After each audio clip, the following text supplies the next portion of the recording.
Well, let's officially introduce our guest. Yeah. Dr. Fuad Khan, former Minister and Member of Parliament for Sanmon Barataria, and of course Mr. Fitzgerald Hinds, the current Member of Parliament for Lavantil East Mover. Lavantil West. Lavantil West. Thank you. I'll put you back in time. Lavantil West, and of course the Minister in the Ministry of the Attorney General. And Legal Affairs. All right? So Dr. Khan, were you satisfied in terms of representation over 2 nights? Well, I looked at the presentation both nights, and I read it on the papers next day, or yesterday's papers. Looked at him last night, and I looked at it on Facebook. Now, the thing about when it says satisfied in what way? You know, as an opposition politician, I'm supposed to poke holes in it. That's my job as a person like that. However, looking at how Dr. Rowley managed the system and brought the points across, as a sort of a data teacher, sort of that movement, I think he did a good propaganda job for himself, looking at that aspect of it. So, as a marketing person, I think it was a marketing strategy on his part. What I believe with the facts on them, I'm really not going to say yes. I do. I understand certain points that he brought across. I understand the political nature of what it was. But I do have some questions on the diversification and certain other things. But some of the points he made over the 2 nights, a lot of it he cast blame upon the UNC and their 5 years in power. Well, in terms politics, that's politics. You expect that. I mean, you expect somebody to do that. Had it been, I've been in politics and Mr. Hinds since '95, and we have seen that. I have seen, in other words, whenever you're speaking and with Parliament, and you will see that blame is always cast on the other side. That's the political part of what you're doing, but you try to give enough facts to show that this is what it was. So I expected him to do something like that. If you had to zero in on the particular comment, Dr. Khan, yeah, which formed the basis of our poll this morning, that we have done reasonably well despite the hard times, would you agree with that, yes or no? When you say reasonably well, you see, you have to define what you mean by reasonably well. All right? The country has not gone under, but people have lost their jobs. No, if you speak to people who have lost their jobs, they will say no. If you speak to people who still have their jobs and live in a okay life, they will say yes. So you have to define what you're looking at. But I'm looking for your opinion, in terms of your experience. My opinion, I would think that given the circumstances of the oil production, the decrease in the oil prices, and the lack of revenue, the only part of it we have not gone under, but we have used a lot of the Heritage and Civilization Fund to pay credit cards, to pay online sales, to pay this thing. That's a person I have a little beef with, because we tend to use a lot of our foreign exchange for things that may seem we don't need it. So trying to maintain a standard of living while you've lost your job, utilizing your savings, is not really a good idea. This is how I look at things. I think we ought to tighten the belt and keep people on their jobs, but at a lower wage rate. But because of how the system is structured, it's either all or nothing. Either I give you all of your salary, or I give you nothing, because I can't go against industrial court principles. I can't go against union. So I think we have to look at a different aspect of how we do things.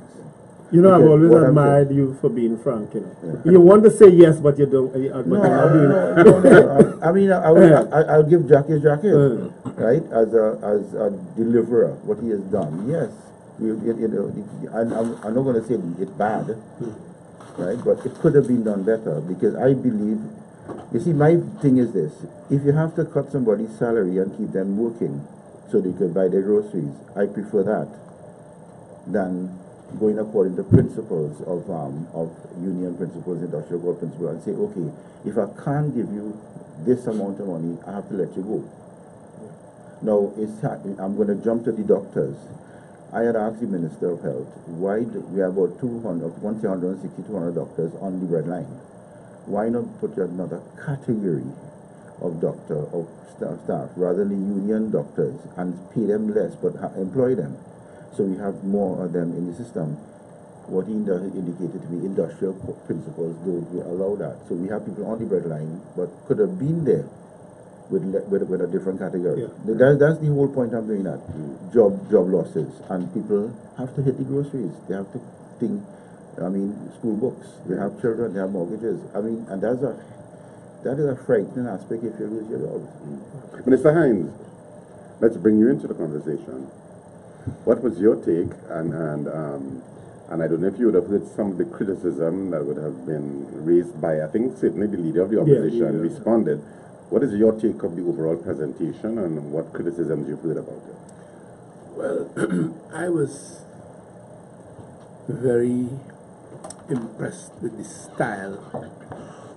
Every single thing that was said over the past 2 nights to the national community had been said several times by him and others on his team so far, several times. But notwithstanding, and I was familiar with all of these details, every cabinet member would, and those who are, Ministry of Finance officials, we playing with those figures, parliamentarians, because they would have heard this over the last 3 budgets and in the midterm reviews and so on. Nothing new. But I was very impressed with the manner and the style in which it was presented. It made it very palatable, tasty, good for the palate.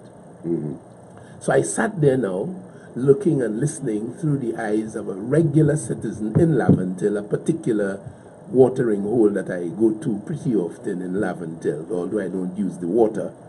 But I was listening through their ears and eyes, and I was feeling as though every single citizen hearing this will understand it. And therefore, as a stakeholder, as a taxpayer, as a shareholder, because Dr. Rowley says, his shareholders are the citizens, the taxpayers of the country. Every one of them would have been empowered with the facts. And every slide he presented was substantiated with the source of the documentation.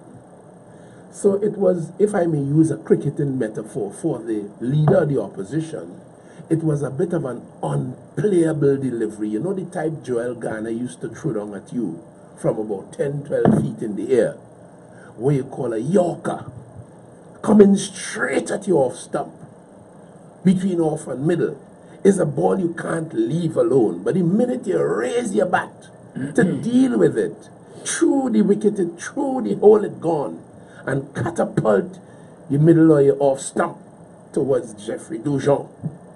So he have the trouble of collecting both the ball and a stump. That is what Kamla faced there. Unplayable delivery. Because it was so, the manner he sat, he introduced the ideas, and then he got up, and in lecturing posture, he spoke to the people. A new bar. No other leader in this country, not even the great Dr. Williams, from Woodford Square in his many potent lectures, reached the people on their affairs.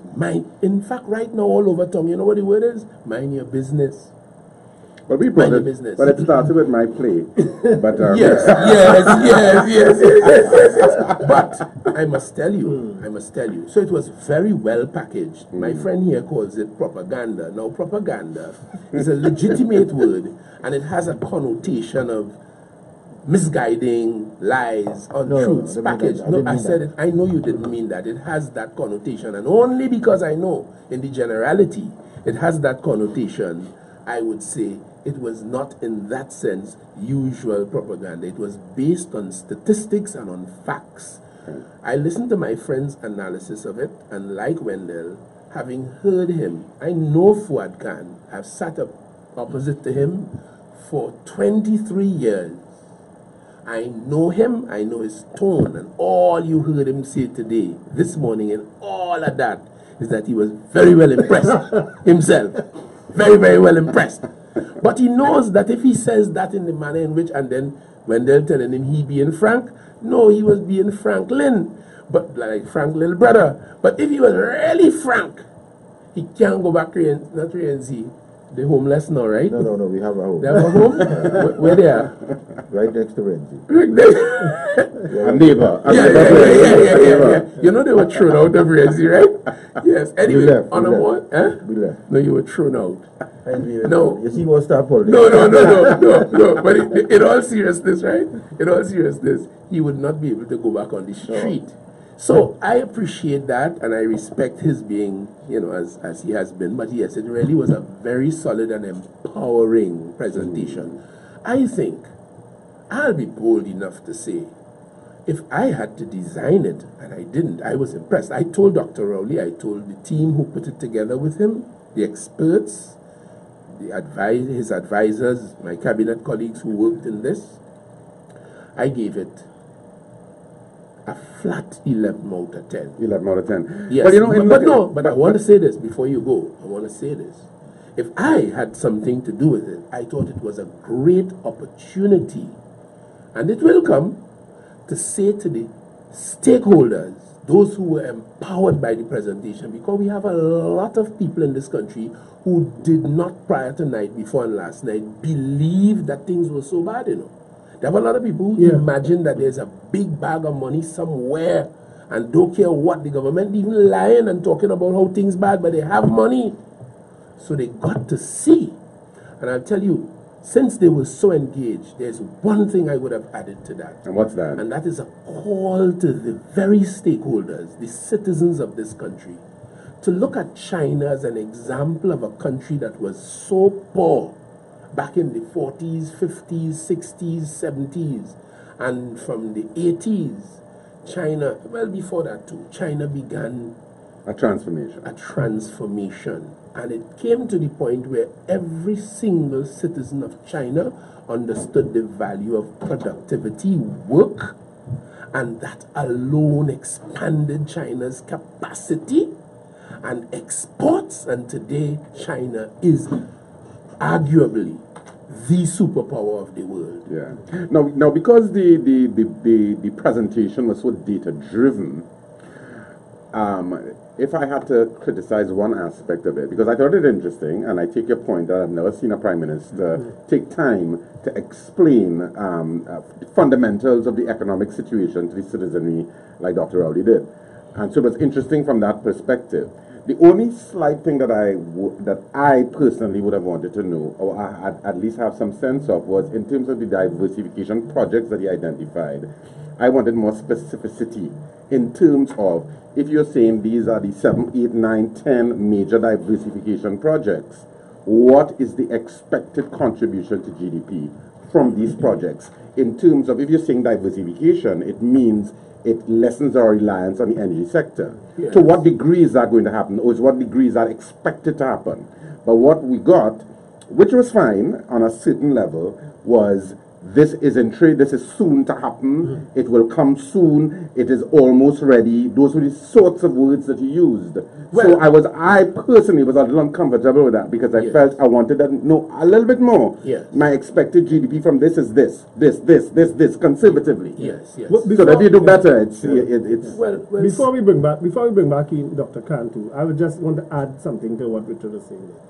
What I thought was missing, and it should have been done at the very end, is that the Prime Minister, in presenting a graph also, showed where our employment was at 583, I think, in 2010. 582. Right. It went to 623 under the UNC, because they would have employed people during that time.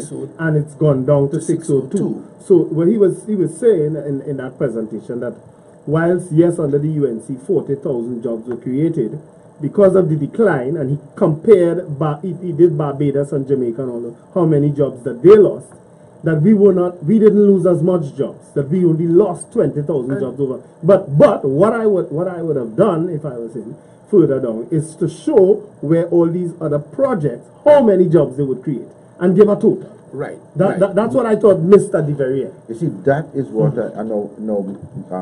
Mr. Hinds brought in, MB Hinds brought in about China. Now, 2 or 3 of those projects that we had, that is the part of the diversification and what is happening got me thinking. Now, certain projects, the Prime Minister indicated that they saved money on. One of them was the exchange in Europe exchange.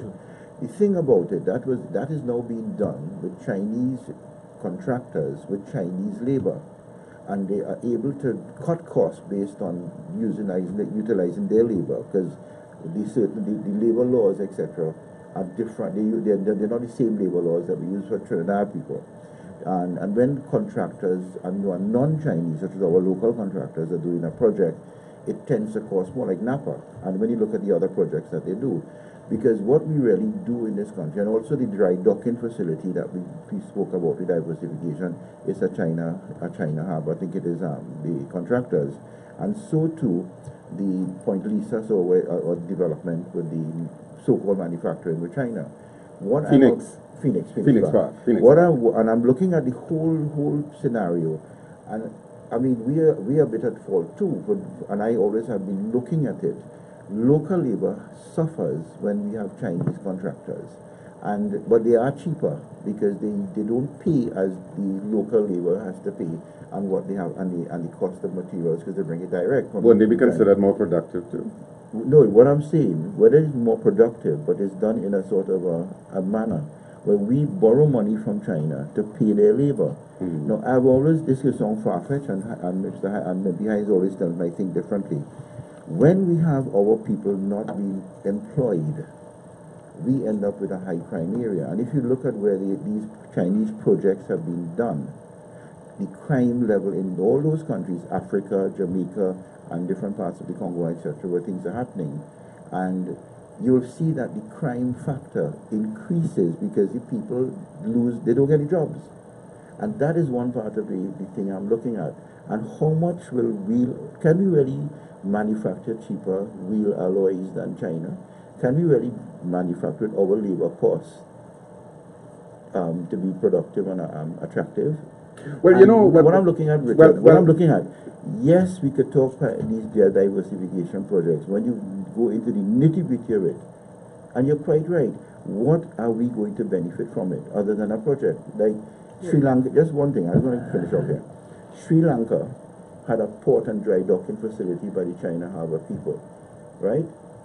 And they were told that a lot of ships will be coming there for dry docking. None came. And now China has diplomacy taken it over. And they've gotten a port in a strategic area next to India and Pakistan. The Chinese have put up a big embassy in Trinidad, bigger than all over. They are looking at Trinidad as being an strategic area for their bases. Is this one of them? Are we going to not get money out of it? And are we going? So I'm looking at the diversification project. What revenue is it going to bring to Trinidad to bolster up? Or is it a depth diplomacy?